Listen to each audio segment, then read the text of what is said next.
Are these tariffs still set to take effect next week? Is March 4th the deadline? And what specifically could Canada and Mexico do to keep them from taking effect? Well, first of all, in order to understand the trajectory of the president's trade policy, I'd urge everyone watching this show, and presumably most are investors, to read the presidential memorandum of day one of this administration, which lays out all the different types of actions. As for today, I was sitting, as you said, right behind the president. I thought he was quite clear in what he was going to do. For me, I came out here hoping to discuss this week's trade actions kind of in my lane. We did two really important things, which for investors really are market moving in the sense. The first was the digital service tax action we took. The president has directed the U.S. trade representative to resume action on these digital service taxes. And for the benefit of your viewers, a digital service tax is something that was effectively invented in France in 2019. It's a tax on things like cloud computing, digital advertising, all of that.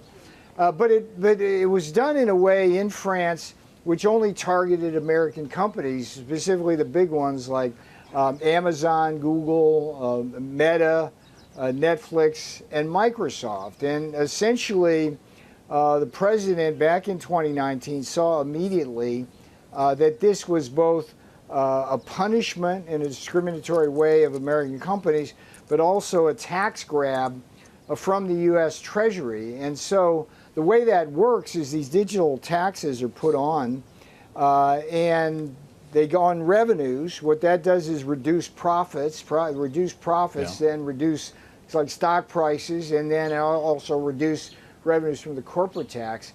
And what about Canada and Mexico? With respect to digital service taxes, well, Canada has one, Mexico does not. No, we're just trying to clear up what we heard today from the president, Peter. I'm sorry, we're trying to understand whether these tariffs are going to take effect next week.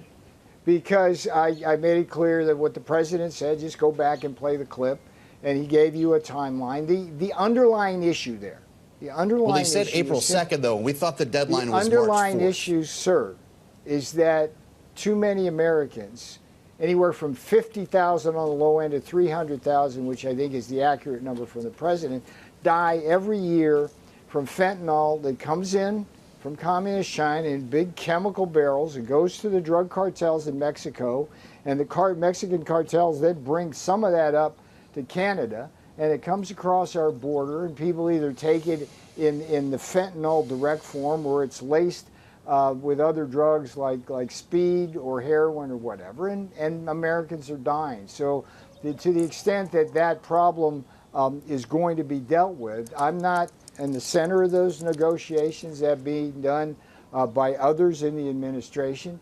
I would think as long as we have some progress, then we'll see what we will see. But it's up to the president. But the underlying problem, the thing is, sir, it's like whenever I talk to people in the news about tariffs, they also want to cut to this chase over here about what's going to happen, or like they always raise the inflation, and they never ask why the tariffs. In this case, it's fentanyl's killing Americans. It's slaughter. Well, we had a pretty good conversation with you about the why last time, Peter, and we understand the point of making this argument, but we just want to get some answers for our listeners and viewers about when these might take effect. This isn't about inflation, and it's not about the why. We just want to know when.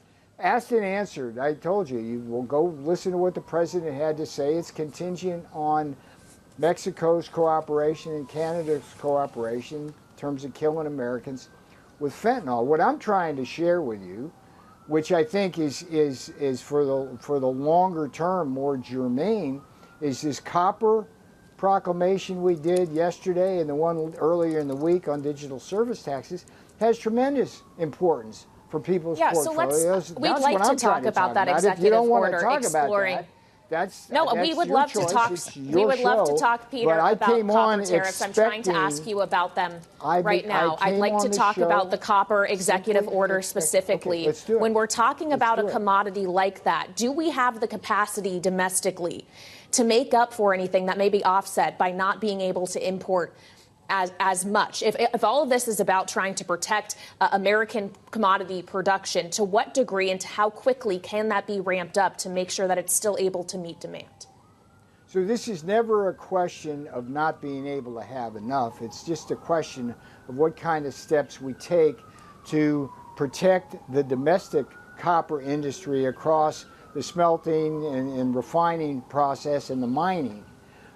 So we don't really have to worry about, we're not putting up a wall to imports themselves. We're just trying to deal with this central problem, ma'am. And it's a problem across a lot of commodities we have right now. We have a very large overcapacity in copper worldwide. That results in significant dumping into the marketplace here in America, and thereby suppresses our ability to open new mines, which we have. There's two great ones in Arizona we could develop, one up in Alaska we could develop.